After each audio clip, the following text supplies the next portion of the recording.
గురుగారు ఆంధ్రప్రదేశ్‌లో అమరావతి చట్టబద్ధత తీసుకొచ్చారు కదా! దానిపైన మీ ఒపీనియన్ ఏంటి? ఇవాళ చట్టబద్ధత తీసుకురావడమేమో కానీ, ఇదివరకు మనం ఆంధ్ర క్యాపిటల్ అని కొడితే మ్యాప్‌లో అమరావతి అనే వచ్చింది. అవును. సో, ఇవాళ పబ్లిక్‌గా పార్లమెంట్‌లో దాన్ని తీసుకొచ్చి చట్టబద్ధత చేశామని మాట్లాడుతున్నారు. But it was there very long back. Amaravati అనే ఉంది. It's okay. నరేంద్ర మోడీ గారు వచ్చి అంకురార్పణ చేసినప్పటి నుంచి అమరావతి అనే ఉంది. Yeah! So it was fixed. Match fixing అయిపోయిందిగా. ఇప్పుడు కొత్తగా అమరావతి రాజధాని చెప్పడం ఏముంది? అంతే అంటారా? ఆ రోజు నరేంద్ర మోడీ గారి సమక్షంలో చంద్రబాబు నాయుడు గారు ఆ కార్యక్రమాన్ని, ఆ శంకుస్థాపన, భూమి పూజ అవన్నీ చేసి ఆ కార్యక్రమాన్ని మొదలుపెట్టిన తర్వాత ఆంధ్ర క్యాపిటల్ అమరావతి అని చెప్పి ఆ రోజే వచ్చింది. ఇవాళ దాన్ని పార్లమెంటులో చట్టబద్ధత తీసుకొని వచ్చి అమరావతిని అనౌన్స్ చేశామని చెప్పారు కదా. ఇప్పుడు ఫిక్స్ అయిపోయిన దాని గురించి ఇప్పుడు కొత్తగా మనం మాట్లాడుకోవాల్సింది ఏముంది? It's purely match fixing. ఆనాడే అయిపోయింది. ఇవాళ కొత్తగా నువ్వు వచ్చి అనౌన్స్ చేసినా కూడా అక్కడ క్యాపిటల్ లేదు, ల్యాండ్ తప్ప. అమరావతి అనే పేరు ల్యాండ్ తప్ప అక్కడ ఏం లేదు. క్యాపిటల్గా అనౌన్స్ చేశారు అంతే. అయితే సార్, ఇప్పుడు మనం చూసుకున్నట్లయితే వైఎస్ఆర్‌సీపీ అధినేత జగన్ గారి ప్లాన్ బి అనేది మావిగన్ అంటున్నారు. అది ఎంతవరకు మంచిదంటారు? ఇది మంచిదేనా ఈ ప్లానింగ్? ఇప్పుడు యాక్చువల్గా ఇదివరకు మనము ఏదన్నా ఆకలేస్తే అర్ధరాత్రి పూట 12 గంటలకి కూరలు దొరుకుతాయా? దొరకవు. ఇదివరకైతే దొరకవు. కానీ ఇప్పుడు అవేవో ఆర్డర్లు పెట్టుకుంటే మ్యాపుల్లో టపటపటప అన్నీ వచ్చేస్తున్నాయి. ఇప్పుడు ఆ వంట కూడా చేయాల్సిన అవసరం లేదు. డైరెక్ట్గా తినడానికి ఆ కంటెంట్ ఏదైతే ఉందో అదే వచ్చేస్తుంది. సో మనం తినే ఆహారంలో మనకి ఇమ్మీడియట్గా మన కడుపు నిండిపోవాలి అనుకునే ఆలోచనలతో బ్రతుకుతున్న సమయంలో ఇప్పుడు కొత్తగా నేను అన్నీ మొదలు పెడతాను అంటే మనుషులు ఆలోచిస్తారుగా. సో నేను ఇదే ఛానల్లో ఉగాదికి ముందు నేనే తెలియపరిచా, ఉగాది తర్వాత మాజీ ముఖ్యమంత్రి జగన్మోహన్ రెడ్డి గారు ఖచ్చితంగా కొత్త ఆలోచనతో వస్తారు అని అన్నట్టుగా మావిగన వచ్చింది. ఇప్పుడు అమరావతిని పూర్తిగా తీర్చిదిద్దాలంటే 20-25 ఏళ్ళు అవుతాయేమో. నేను బతుకుంటాననేది కూడా నాకు తెలియదు. కానీ మావిగన్ అనేది ఏంటంటే ఆల్రెడీ ఉన్నదాన్ని మరింత సొబగులు దిద్ది, మరింత నగిషీరు చెక్కి, మరింతగా కొన్ని ఇన్వాల్వ్ చేసి అన్ని రకాల వసతులు కలిగినటువంటి ఒక ప్రత్యేకమైన మహానగరంగా మార్చడంలో తప్పే ఉంది. ఇప్పుడు ఈ మావిగన్లో సముద్రం ఉంది, నదులు ఉన్నాయి, హెవీ ట్రాన్స్పోర్ట్ ఉంది, హెవీ హైవేస్ ఉన్నాయి, అన్నీ ఉన్నాయి. Nothing is there. మొత్తం ఉన్నాయి, ఇంక్లూడింగ్ ఎయిర్పోర్ట్స్తో సహా అన్నీ ఉన్నాయి. ఇప్పుడు కొత్తగా వీటన్నిటినీ మళ్ళీ మొదలు పెడతానని అమరావతిలో అంటున్నారు. Okay, fine. అమరావతి అనేది కొంతమేరకు ఒక నిర్దిష్టమైన స్థలం మాత్రమే. కానీ మావిగన్ అలా కాదు. అది అక్కడ సముద్రం దగ్గర నుంచి ఇక్కడ మహానది వరకు చాలా ఎస్టాబ్లిష్ అయి ఉంది. అంతేకాకుండా ఏషియాలోనే ప్రప్రథమమైనటువంటి బస్ స్టాండ్ ఉంది విజయవాడలో. ఏషియాలోనే the most biggest railway junction ఉంది. అంతేకాకుండా సీపోర్ట్ ఉంది. ఇట్లా తీసుకుంటూ పోతే అనేక రకాల వసతులు ఉన్నాయి. ఇవాళ హైదరాబాద్కి శంషాబాద్ 40 కిలోమీటర్లు ఎయిర్పోర్ట్. సేమ్ అలాగే గుంటూరు నుంచి తీసుకున్నా, విజయవాడ నుంచి తీసుకున్నా 40 కిలోమీటర్లు కూడా లేదు ఎయిర్పోర్ట్. సో ఈ క్రమంలో ఉన్న ఎయిర్పోర్ట్ని ఎస్టాబ్లిష్ చేసుకుంటూ వెళితే మరింత అవకాశాలు ఏర్పడతాయి, ఉద్యోగ అవకాశాలు ఏర్పడతాయి, వ్యాపార అవకాశాలు ఏర్పడతాయి. అంటే చాలామందికి అక్కడ ఒక జీవనోపాధి కలిగించే విధంగా ఉంటుంది. అటు మచిలీపట్నం పోర్ట్లోనైనా, ఇటు గన్నవరం ఎయిర్పోర్ట్లోనైనా, ఈ హైవేని ఆనుకునే ఉన్నటువంటి అనేక కట్టడాలు ఏవైతే ఉన్నాయో వాటికి సరైన రూపం వచ్చే అవకాశం ఉంటుంది. ఇవన్నీ చేయడానికి నాకు తెలిసి ఒక 5 ఏళ్ళు సరిపోతాయి. బికాజ్ మనకున్న టెక్నాలజీ అటువంటిది. ఇదివరకు ఒక బిల్డింగ్ కట్టాలి అంటే 2, 3, 4 సంవత్సరాలు పట్టేది. ఇవాళ మనకున్న ఎక్విప్మెంట్తో 1 ఇయర్లో పూర్తి చేసి హ్యాండ్ ఓవర్ చేస్తున్నారు ఫ్లాట్స్. సో అంతటి టెక్నాలజీ మనకు ఉన్నప్పుడు ఉన్నదాన్ని మరింత అందంగా చక్కదిద్ది చేస్తే చాలా బాగుంటుంది. దానికి తగినట్టుగా మహానగరానికి తగినట్టుగా ఒక అద్భుత సచివాలయం అంటే సెక్రటేరియట్, ఒక అసెంబ్లీని నిర్మించుకుంటే ఇంకేమీ చెయ్యక్కర్లా. ఓకే. గురుగారు మీరు అన్నట్టుగా ఇప్పుడు జగన్ చెప్పినట్టుగా ఇంతకుముందు 3 రాజధానులు అన్నారు. ఇప్పుడు మావిగాని తీసుకొస్తున్నారు. ఇది ఎంతవరకు సమంజసం అంటారు? సమంజసం ఏముందమ్మా? ఇప్పుడు కూటమి ప్రభుత్వం ఏం చేస్తోంది? అమరావతి అని క్యాపిటల్ పెట్టింది. మరి పూర్తి పెట్టుబడులన్నీ వైజాగ్ ఎందుకు తరలిస్తున్నారు? సినిమా ఇండస్ట్రీని వైజాగ్ ఎందుకు తరలిస్తున్నారు? ఫార్మా ఇండస్ట్రీని వైజాగ్లో ఎందుకు పెడుతున్నారు? స్టీల్ ప్లాంట్ని వైజాగ్లో ఎందుకు పెడుతున్నారు? రాజధాని అని చెప్పలేదు కానీ సమస్తం అటే పోతున్నాయి. జగన్ చేసిన తప్పేంటి? ఏమా జగన్మోహన్ రెడ్డి ఆనాడు ఏమని చెప్పారు? పూర్తిగా అన్నీ ఎస్టాబ్లిష్ అవుతాయి, ఈ రకంగా మనం చేస్తే బాగుంటుందేమోనని నలుగురి సలహాతో ముందుకొచ్చారు. స్వర్ణాంధ్రప్రదేశ్, స్వచ్ఛాంధ్రప్రదేశ్ అని 5 సంవత్సరాల పాటు యుద్ధాలు చేసి వాటి కోసం పోరాడి పాదయాత్రలు చేసి చివరికి సాధించుకున్నామన్నారు. కానీ అదే స్వచ్ఛాంధ్ర రైతులంతా కూడా భూమికి సంబంధించి సమ్మేళనం పెట్టినప్పుడు లోకేష్ బాబుని అడిగినప్పుడు ఒక రైతు కొన్ని ప్రశ్నలు అడిగాడు. మీ ప్రభుత్వం వచ్చి సంవత్సరం అవుతోంది, కానీ ఇంతవరకు మాకు ఏమీ అలాట్ కాలేదు, ఎక్కడికి వెళ్ళినా మాకు ఇబ్బందులు ఉంటున్నాయి, ఇప్పుడు రా తర్వాత రా అంటున్నారు, దీనికి ఏం చేయాలో మాకు అర్థం కావట్లేదు అని అన్నప్పుడు లోకేష్ బాబు స్టేజ్ మీదే అక్కడి నుంచి నడుచుకుంటూ ఈ మనిషి దగ్గరకు వచ్చి నీ వివరాలు తీసుకుంటాను, తొందరలో నీకు అన్నీ తెలియబరుస్తాను అని చెప్పి వెళ్ళిపోయారు. ఈరోజు కూడా ఆ రైతు అలానే ఉన్నాడు. ఇక్కడ నా అభిప్రాయం ఏంటంటే, గతంలో న్యాయ వ్యవస్థకి రాయలసీమలో పెద్దపీట వేస్తే రాయలసీమ మరింతగా అభివృద్ధి చెందుతుంది. ఇప్పుడు కియా షోరూమ్ని చంద్రబాబు నాయుడు గారు ఎందుకు అనంతపూర్కి దగ్గరగా పెట్టారు? ఎస్టాబ్లిష్ అవుతుందనే కదా, ఎంప్లాయ్మెంట్ పెరుగుతుందనే కదా. అలాగే న్యాయ వ్యవస్థను అక్కడ పెడితే అక్కడ ఒక చక్కని మలుపు తిరుగుతుంది రాయలసీమ భవిష్యత్తు అని అక్కడ పెట్టారు. వైజాగ్ని ఒక టూరిజం క్యారిడర్గా తీర్చిదిద్దితే మొత్తం యావత్ ప్రపంచానికి అదొక పాయింట్ అవుతుందని పెట్టారు.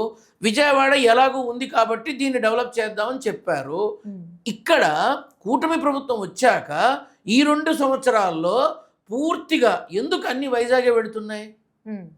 సదస్సులన్నీ అక్కడే అవుతున్నాయి, ఫార్మాలు అక్కడే అవుతున్నాయి, స్టీల్ ప్లాంట్ కొత్తదానికి ఒకటి, అది ఎంతవరకు అవుతుందని పక్కన పెడదాం. ఉన్న స్టీల్ ప్లాంట్ని ప్రైవేటీకరణ చేస్తారని ధర్నాలు చేస్తున్నారు. అక్కడ ఉన్న స్టీల్ ప్లాంట్లో ఉద్యోగాలు పోతున్నాయని బాధపడుతున్నారు. అక్కడ దానికి దిక్కు లేదు, దీన్ని తీసుకొని వచ్చారా?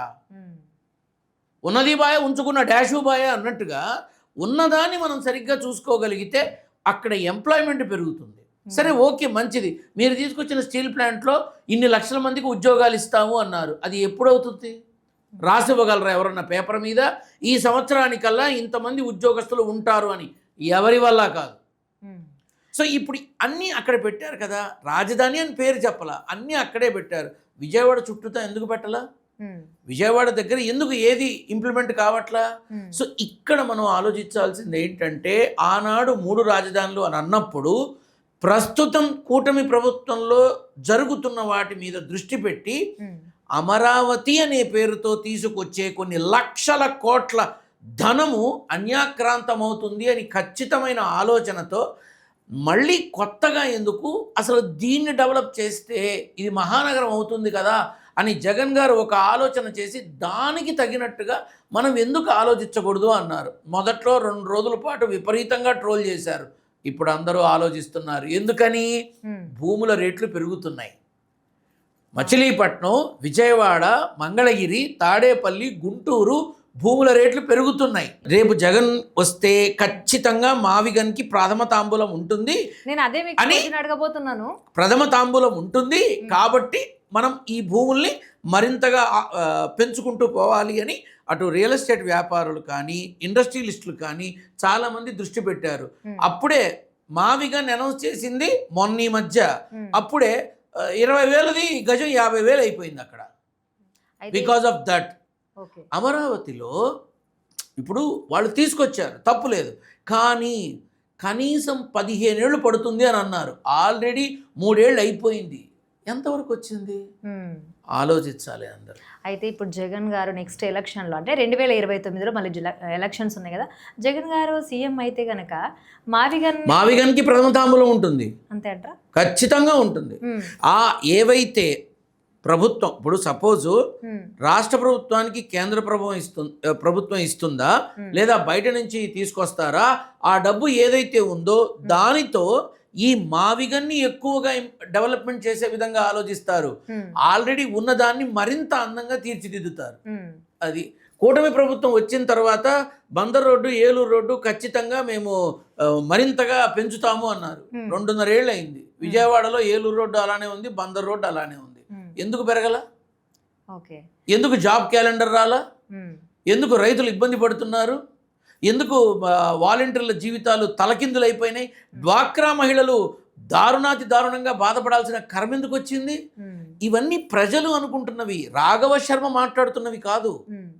మీరు మాధ్యమాల్లో కానీ మీడియాలో కానీ ఎక్కడ చూసినా 2.5 సంవత్సరాలుగా మొన్నటిదాకా లడ్డు గురించి వాయించి వదిలిపెట్టారు. తీరా చూస్తే అక్కడ ఏమీ లేదు, అదంతా డొల్లని తేలిపోయింది. ఇప్పుడు మావిగన్ వచ్చింది. అంటే can't we focus on the హామీస్?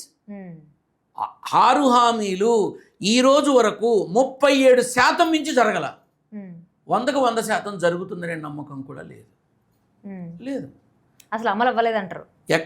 నేనేమంటున్నా, ఆంధ్రప్రదేశ్ ప్రభుత్వంలో ప్రస్తుతం ఉన్నటువంటి విధానంలో హామీలు ఏవైతే వాళ్ళు చెప్పారో, మేము ప్రభుత్వంలోకి వచ్చాక 100 రోజుల్లో గంజాయి అనేది లేకుండా చేస్తాం, లేకపోతే మీకు నా మొహం చూపించను అని లోకేష్ బాబు అన్నాడు. నేనే అన్నా, నా కర్మ కొద్దీ నేనే అన్నా, తెలుగుదేశంలో ఒక ఎంపీ ఎవరు పడని నిందతో పార్లమెంట్కి వెళ్తాడు అన్నా. మొన్న డ్రగ్స్ కేసులో పట్టుబడి ఒక ఎంపీ పార్లమెంట్కి వెళ్ళాడు, అరెస్ట్ అయ్యి. అవునా? మరి 100 రోజుల్లో అవ్వకపోతే మొహం చూపించనన్నారుగా, మరి ఇంకా తిరుగుతున్నారుగా. అవునా కాదా? అలాగే సభ్య సమాజంలో ప్రజలందరి ముందు చంద్రబాబు నాయుడు గారు అనకూడని మాట అన్నారు. ఏమని? గంజాయి అమ్మేవాడిని 100 రోజుల్లో ఎట్టి పరిస్థితుల్లోనూ నిర్మూలిస్తాము, ఉంటే భూమి మీద లేకుండా చేస్తాము అన్నారు. దీన్ని ఎలా తీసుకోవాలి? దీన్ని తప్పు కదా. మాధ్యమాల్లో, డిజిటల్లో ఏదన్నా ఒక కోపంతోనో ఆవేశంతోనో ఒక మాట మాట్లాడితే పోలీస్ కేసులు పెట్టి టార్చర్ చేస్తున్నారే, రోడ్డు మీద పడుకోబెట్టి కాళ్ళ మీద పుళ్ళు పడేలా కొడుతున్నారే, మరి భూమి మీద లేకుండా చేస్తాను అని ఒక హెచ్చరికను జారీ చేసినప్పుడు దాన్ని ఎలా తీసుకోవాలమ్మా? So let us very clear. ఏవైతే ఇచ్చారో హామీలు, ఆ హామీలు పూర్తిగా అమలు కావట్లేదు.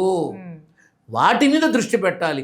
ప్రతిపక్షం మీద ఉన్న ఇంట్రెస్ట్ ప్రజల మీద ఉంటే మరింత బాగుంటుందని నా అభిప్రాయం. సరే, ఇప్పుడు కూటమి ప్రభుత్వము అమరావతికి చట్టబద్ధత కల్పించింది. సో దాన్ని మార్చే అవకాశాలు ఉన్నాయంటారా? అంటే ప్రస్తుతం దీని గురించి మనం మాట్లాడడంలో అర్థం లేదు. అమరావతి రాకముందే అమరావతి అని ఉందమ్మా. రాకముందే ఇప్పుడు వచ్చింది, ఉంటుందో ఉండదో ఎవరికి తెలుసు? అమరావతి అనౌన్స్ చేయలే, ఇంకా కన్ఫర్మ్ చేయలా, పార్లమెంట్లో బిల్లు పాస్ చేయలా, చట్టబద్ధత తీసుకురాలా. కానీ క్యాపిటల్ అమరావతి అనే చూపించింది మ్యాపుల్లో కానీ దేనిలోనైనా సరే. ఇప్పుడు అమరావతి వచ్చింది. రేపు ఇది ఉంటుందా ఊడుతుందా ఎవడికి తెలుసు? అప్పుడు ఆలోచించాలి మనం, నెక్స్ట్ ఎలక్షన్స్ తర్వాత. అయితే మనకు వైసీపీ నేతల భార్యల పైన ఏబిఎన్ రాధాకృష్ణ చేసినటువంటి వ్యాఖ్యల్ని మీరు ఎలా చూస్తున్నారు? నేను ఫస్ట్ ఏబిఎన్ ఆంధ్రజ్యోతి అనబడేటటువంటి సంస్థల్లో, ఆ వ్యవస్థల్లో పేపర్ కావచ్చు, ఆంధ్రజ్యోతి పేపర్ కావచ్చు, ఏబిఎన్ ఆంధ్రజ్యోతి అనే ఛానల్ కావచ్చు, ఆ వ్యవస్థల్లో, ఆ సంస్థల్లో ఆ రాధాకృష్ణ దగ్గర పనిచేసేటటువంటి ప్రతి మహిళామణిని ఒక తమ్ముడిగా, ఒక అన్నగా, ఒక బిడ్డగా, ఒక తండ్రిగా, ఒక తోబుట్టుగా నేను అడుగుతున్నా, ఏమ్మా మీరు ఆడవాళ్ళు కాదా? మీరు ఆడవాళ్ళేనా? ఏమిటమ్మా ఆ మనిషి అంత అసహ్యపూరితంగా ఈ రకంగా మాట్లాడితే, ఆడవాళ్ళయ్యుండి మా అందరికీ జన్మనిచ్చిన తల్లులయ్యుండి అటువంటి మాటలు మాట్లాడిన ఆ వ్యక్తిని ముందు మీరు ఘెరావ్ చేయాలి, మీరు అడ్డుకోవాలి. బయట వాళ్ళు కాదు, వైసీపీ పార్టీ వాళ్ళు లేకపోతే ఇంకొకళ్ళో కాదు, మీరు అడ్డుకోవాలి. మేము ఆడవాళ్ళం కాదా? మాకు తెలియదా? మేము ఆడజాతేగా, మీరు అలా మాట్లాడచ్చా? తప్పు కదా sir. You please take back your words. మీ సంస్థల్లో పనిచేస్తున్నంతా కూడా ఒక క్యారెక్టర్ ఉన్న ఆడవాళ్ళం, మమ్మల్ని కూడా మీరు వాళ్ళతో కలిపి మాట్లాడినట్టు అయిపోయింది అని వాళ్ళు అడ్డుకోవాలి. ఆ వ్యవస్థల్లో, ఆ సంస్థల్లో పనిచేసే ప్రతి మహిళామణి ఆయన మాటల్ని అడ్డుకోవాలి, తప్పు పట్టాలి, ఆయనని ఘెరవ్ చేయాలి, ధర్నా చేయాలి. ఎట్టి పరిస్థితుల్లో ఆయన చేతే తెలియక పొరపాటుగా వచ్చింది అని చెప్పిచ్చుంటే అది మహిళా విజయం అయ్యేది. కానీ ఇక్కడ జీతం కోసం భయపడుతున్నారో, లేకపోతే పొజిషన్ కోసం భయపడుతున్నారో, బయటకు వస్తే ఉద్యోగాలు లేవని భయపడుతున్నారో, లేకపోతే ఇంకేమన్నా ఇబ్బందులు పెడతారని భయపడుతున్నారో, కారణాలు ఏమన్నా కావచ్చు. మొదటి నుంచి ఆడది ఒత్తిడికి లోనవుతూనే ఉంది. ఎవరు హర్షిస్తారు ఆ మాటల్ని? ఎవరు హర్షిస్తారు? రాధాకృష్ణ ఇంట్లో తన భార్య, తన తల్లి, తన కూతురు ఒప్పుకుంటారా? బయటికి మాట్లాడగలరా? మాట్లాడలేరు. ఇప్పుడు మామూలు మా సందులో ఉన్నవాడికి 2-3 గొళ్ళాలు ఉన్నాయి పెళ్ళాం కాకుండా, అంత పెద్ద ఉన్నత స్థాయిలో ఉన్న వాళ్ళకి ఉండకుండా ఉంటాయా అని మాట్లాడుతున్నారు. మరి ఇప్పుడు నువ్వు ఎంతమందిని నువ్వు అవమానించినట్టు అయింది? రాధాకృష్ణ, నువ్వు ఒక పెద్ద వ్యవస్థకి అధిపతివి. కాస్త ఆలోచన గుర్తు తెచ్చుకొని ఆ ప్రకారంగా మన అమ్మల్ని, మన తల్లుల్ని, మన చెల్లెళ్ళని గౌరవిస్తే బాగుంటుంది అనేది నా అభిప్రాయం. ఇది ఆయన విఘ్నతకు వదిలేయాలి. ఇప్పుడు లాస్ట్ టైం నేను అన్నాను, టీటీడీ చైర్మన్ స్థాయిలో ఉండి ఇంత పెద్ద నిందపడ్డప్పుడు మీరు దాన్ని ఎడంకాలతో కొట్టి నేనేంటో చూపిస్తాను అని బయటకు వచ్చి మాట్లాడితే బాగుంటుంది అని నేను అనుకున్నా. కానీ అవును ఉంది, 30 ఏళ్ళుగా మా అనుబంధం ఉంది, ఇప్పుడు ఏంటి, అయినా నాకు అదేం పెద్ద ఇది కాదు, నాకు చాలా వ్యాపారాలు ఉన్నాయి అనబడే విధంగా తీసుకొచ్చి భగవద్గీతని అతి కిరాతకంగా అవమానకరంగా మాట్లాడినప్పుడు క్రమశిక్షణ చర్యలు ఏవి? కొరికపూడి, అరికెపూడి ఇటువంటి వాళ్ళ మీద కూడా లేవే. ఒక పట్టు వస్త్రాలు సమర్పణలో ఎంపీతో గొడవ అయిందని ఒక ఎమ్మెల్యే మీద మీరు క్రమశిక్షణా చర్య తీసుకున్నారు. కానీ పార్టీకి, కూటమికి, ప్రభుత్వానికి మచ్చ తెస్తున్నటువంటి మహానాయకులు మహిళామణుల్ని కించపరిచి వాడుకొని వదిలేసినటువంటి వాళ్ళని క్రమశిక్షణా చర్య ఎందుకు తీసుకోలేదు? భయమా? వాళ్ళ నుంచి వచ్చే అండ పోతుందని ఆలోచన దేనికి తీసుకోలేదు? టీటీడీ చైర్మన్ తప్పు చేసి, టీటీడీ మెంబర్ తప్పు చేసి, ఒక శాసనసభ్యుడు తప్పు చేసి, ఒక ఎంపీ డ్రగ్స్ తీసుకుని, ఒక ఎమ్మెల్యే కబ్జాలు చేసి, ఇలా ఇన్ని జరుగుతుంటే క్రమశిక్షణ సంఘం ఏమైంది? సో ఈ క్రమంలో మనం తీసుకుంటే రాధాకృష్ణ గారు కూడా పూర్తిగా కూటమి ప్రభుత్వానికి ఎంతో అండగా ఉన్నారు. మరి అప్పుడు ఒక్కసారి రాధాకృష్ణ మీరు అలా మాట్లాడకూడదు, మా ఇంట్లో కూడా భువనేశ్వరి ఉంది, మా అమ్మాయి బ్రాహ్మణి ఉంది, ఇంతమంది మహిళలు ఉన్నారు, మీరు అలా మాట్లాడకూడదు, you please take back the words అని చంద్రబాబు నాయుడు గారు చెప్పుంటే ఎంత బాగుండేదమ్మా. చెప్పలా. చంద్రబాబు నాయుడు గారు అమరావతికి 2 లక్షల కోట్లు తీసుకొస్తారంటారా? దానిదే ఉందమ్మా. నేను అంట ఒక 1 వీక్లో నేను కొనేస్తా మీ ఛానల్ని అంట. అవుతాయా? అవ్వవు. నేను క్లారిటీగా చెప్పేది ఏంటంటే 2 లక్షల కోట్ల పెట్టుబడులు అంత తేలిక కాదు. అవి వచ్చినప్పుడు ఇదిగో నాకు ఇంత వచ్చింది, దీనికి ఇంత ఎస్టాబ్లిష్ చేస్తున్నాను, దీనికి ఇంత పెడుతున్నాను అని ఎక్కడన్నా డిస్ప్లే బోర్డు ఉందా? ఏ కాన్స్టిట్యున్సీలోనైనా, ఏ సెక్రటేరియట్లో కానీ, అసెంబ్లీలో కానీ, ప్రజాప్రతినిధుల ఆఫీసుల్లో కానీ వచ్చిన ఫండ్స్ ఇవి, ఖర్చు పెట్టింది ఇవి అనే డిస్ప్లే బోర్డు ఉందా? ఎక్కడన్నా? వస్తాయి, పోతాయి, అంతే. నేను రాని ముందు అవి రావాలి కదా. ఇప్పుడు నువ్వు నేను ఎంఓఏలు చేసుకొని సంతకాలు పెడితే ఉద్యోగాలు రావమ్మా. ఒక ఎంప్లాయీకి ఆఫర్ లెటర్ ఇస్తే ఉద్యోగాలు వచ్చినట్టు. అరే వచ్చి 2 ఏళ్ల పైన అయిపోయింది, ఈ రోజు దాకా జాబ్ క్యాలెండర్ రాలేదు. కూటమి ప్రభుత్వం ఎప్పుడైతే ప్రభుత్వాన్ని అమలు చేస్తుందో వెంటనే మీకు జాబ్ క్యాలెండర్ రిలీజ్ చేస్తామని చెప్పారు. 2.5 ఏళ్ళు అయింది, ఇంతవరకు రాలా. ఒక జాబ్ క్యాలెండరే 2.5 ఏళ్ళు పడితే 2 లక్షల కోట్లకి ఎంతకాలం పడుతుందమ్మా? ఒకసారి ఆలోచించాలి, అందరూ ప్రజలు ఆలోచించాలి. ప్రభుత్వాలు చేస్తాయని మీరు అనవసరంగా మీ టైంని పాడు చేసుకోకుండా ఇతరత్ర వాటి మీద దృష్టి పెట్టి జీవితాలు నిలబెట్టుకుంటే మంచిది. ఇది నా సలహా. సార్, ఇప్పుడు చూసుకున్నట్లయితే కూటమి ప్రభుత్వం వచ్చింది, రైతులకు అంటే అమరావతి రైతులకు న్యాయం జరిగిందంటారా? కూటమి ప్రభుత్వం అమరావతి రైతులకి న్యాయం జరిగితే సెకండ్ టైం పుల్లింగ్ కోసం ల్యాండ్ కావాలి అని అన్నప్పుడు రెస్పాన్స్ ఇలా ఉండదుగా. మొదట తీసుకున్న ల్యాండ్స్కే ఈ రోజు దాకా దిక్కులేదు. ఈరోజు నేను అన్నానని కాదు, నేను విన్నాను, నన్ను కలిశారు, నాతో మాట్లాడారు. ఏమిటి స్వామి మా పరిస్థితి ఏమిటి స్వామి, ల్యాండ్ తీసుకోవడం జరిగింది, మాకు ఇంకా రీప్లేస్ చేయలేదు, పోనీ డబ్బులు ఇస్తారా అంటే అది లేదు అని నాకు చెప్పిన వాళ్ళు ఉన్నారు. అదే అమరావతి, అదే అది తాడిపత్రి కాదు, ఆ పేరు తుళ్ళూరులో నన్ను కలిసిన వాళ్ళు ఉన్నారు, మాట్లాడిన వాళ్ళు ఉన్నారు, చేసిన వాళ్ళు ఉన్నారు. అందరికీ రాలేదమ్మా, కొంతమందికే వచ్చింది, ఇంకా చాలా ఇవ్వాలి. ఇప్పుడు సెకండ్ సెగ్మెంట్ పుల్లింగ్లో ఎన్ని ల్యాండ్స్ అటువైపు మళ్ళుతున్నాయి, ఏమవుతున్నాయి? ఇప్పుడు కొన్ని భవంతులు కట్టారు, పెచ్చులు ఊడిపోతున్నాయి, అక్కడ పెచ్చులు ఊడిపోతున్నాయి. ఇక్కడ ఒక ఆలోచన ఏం చేయాలి అంటే అవన్నీ కంప్లీట్ అవ్వడానికి ఏదైతే ఒక టైం తీసుకుంటుందో ఆ ఇన్ఫర్మేషన్ ప్రాపర్గా ఇవ్వగలగాలి. ప్రాపర్గా ఇవ్వలేనప్పుడు ఇంకెందుకమ్మా? సో ఇక్కడ అమరావతిలో ల్యాండ్స్ ఏవైతే రైతులు ఇచ్చారో తొలుత ప్రతి ఒక్క రైతు తన కళ్ళలో ఆనందాన్ని చూడాలి. రాష్ట్ర కూటమి ప్రభుత్వం ముందు అమరావతి రైతులందరికీ డబ్బు పరంగాన, లేక ల్యాండ్ పరంగాన, లేదు వాళ్ళ ఇంట్లో ఎవరికన్నా గవర్నమెంట్ ఉద్యోగ పరంగాన, ఏదో ఒక రకంగాన వాళ్ళని ఆదుకోండి. ల్యాండ్ మీకు ఇచ్చి అప్పులు చేసి వడ్డీలు కడుతూ ఏం చేయాలో తెలియక, ఎవరికి చెప్పుకోవాలో అర్థం కాక దిక్కుమాలిన విధంలో కన్నీళ్లతో బ్రతుకుతున్న రైతులు చాలామంది ఉన్నారు అక్కడ. దయచేసి చంద్రబాబు నాయుడు గారికి నా విన్నపం ఏమిటంటే, అమరావతి రైతులు ఎవరైతే ఇప్పుడు ఎవరైనా అదే అంటాడు హామీలు. ఇప్పుడు ఎన్నికలకు ముందు 6 హామీల గురించి మాట్లాడారు. అదే చంద్రబాబు నాయుడు గారు డయాస్ మీదే అన్నారు, ఖజానా ఖాళీగా ఉంది, నా దగ్గర డబ్బులు లేవు, నేను ఇప్పుడు చేయడానికి ఏమీ లేదని ఆయనే అన్నారు. మరి చూడండి, మాధ్యమాల్లో ఉన్నాయిగా, ఆయనే అన్నారు. ఇక్కడ నేనేమంటానంటే, ఆ రైతులందరికీ న్యాయం జరిగింది అని అంటారు, తప్పులేదు. కానీ మీరు వెళ్ళి ఎంక్వైరీ చేసుకోండి. ల్యాండ్ ఇచ్చిన ప్రతి రైతు సంతోషంగా ఉన్నాడా, ఆనందంగా ఉన్నాడా? పెళ్లి చేయలేకపోతున్నారు, పిల్లవాడికి సీటు తెచ్చుకోలేకపోతున్నారు, వేరే చోట ఎన్నో రకాల ఇబ్బందులతో అమరావతి రైతులు చూద్దాం డెవలప్ అవుతుంది అని ఒక ఆశతో బ్రతుకుతున్నారు. ఆ ఆశ తీర్చండి.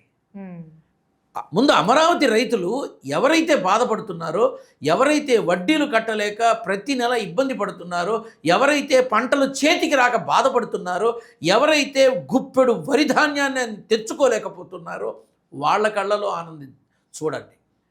రైతు లేకపోతే ఏమీ లేవమ్మా. కూటమి ప్రభుత్వం వచ్చాక అక్కడ సంక్షేమాలపైన పెట్టారా దృష్టి, లేకపోతే అభివృద్ధి పైన పెట్టారనుకుంటున్నారా? వ్యక్తిగతమైన విధానాలు, వ్యక్తిగతమైన కక్షలు, వ్యక్తిగతమైన రాజకీయ అభివృద్ధులు, వ్యక్తిగతమైన ఆలోచనల మీద ఎక్కువ ఉందేమో అనిపిస్తోంది నాకు. ఎందుకు అంటే సంక్షేమ పథకాలు 100కు 100% అవ్వట్లేదు, అలాగే అభివృద్ధి పనులు 100కు 100% అవ్వట్లేదు. ఇది నేను చెప్పిన మాట కాదు, విశ్లేషకులు మీకు తెల్లవార్లు చూపిస్తున్నారు. ఇక్కడ అసలు లడ్డు వివాదాన్ని సాగదీసి జగట బంక పాకంలాగా సాగదీస్తూనే ఉన్నారు. నేను దాని మీద చెప్పాను కూడా. సో అది అయిపోయింది. ఇప్పుడు మావిగన్ దీని మీద తర్వాత ఏంటి? ఈ తర్వాత ఇంకొకటి ఏమొస్తుంది? ఇక్కడ సంక్షేమ పథకాలు పరిపూర్ణంగా పూర్తిగా 100కు 100% ఇచ్చినట్టు డిస్ప్లే బోర్డులో పెట్టగలరా? ప్రతి కాన్స్టిట్యున్సీలో ప్రతి శాసనసభ్యుడు తనకి ప్రభుత్వం అందిస్తున్న నిధుల్ని ఆ కాన్స్టిట్యున్సీలో దేనికోసం ఎంత ఖర్చు పెట్టారో డిస్ప్లే బోర్డులో పెట్టి చూపించగలరా? ఎంతమందికి ఉద్యోగాలు ఇచ్చారు, ఎన్ని రోడ్లు వేశారు, ఎన్ని మురుగు కాలువల్ని క్రమబద్ధీకరించారు, ఎంతమందికి ఇళ్ల పట్టాలు ఇచ్చారు, ఎంతమందికి ఇళ్ళు ఇచ్చారు, ఎంతమందికి వైద్య సహాయం అందించారు, ఎంతమందికి ఆరోగ్యశ్రీ గురించి ఏ రకమైన ఇబ్బంది లేకుండా చేశారు, డిస్ప్లే బోర్డు పెట్టగలరా? అంటే ఏం జరగలేదంటారు? పెట్టగలరా అని అడిగాను. ఎందుకు పెట్టలేదు? చేస్తే ఖచ్చితంగా పెట్టగలుగుతాం. Thank you so much. అంటే సంక్షేమాల మీద పెట్టినట్రా వీళ్ళ దృష్టి? నాకైతే వ్యక్తిగతమైన కొట్లాటలు, వ్యక్తిగతమైన విభేదాలు, వ్యక్తిగతమైన కక్ష పూరిత రాజకీయాలే కనబడుతున్నాయి తప్ప 100కు 100% సంక్షేమం అవుతుందని నేను అనుకోనమ్మా. ఎందుకంటే చాలామంది బాధపడుతున్నారు. ఎంతసేపు ఈ లడ్డూల మీద ఏంటి? మాకు నిరుద్యోగులు ఎంత బాధపడుతున్నారమ్మా, జాబ్ క్యాలెండర్ రాలేదని. డ్వాక్రా మహిళలు బాధపడుతున్నారమ్మా, డ్వాక్రా మహిళలు బాధపడుతున్నారు, వాలంటీర్లు బాధపడుతున్నారు, చాలామంది. ఎందుకు బాధపడుతున్నారు? If everything was fine.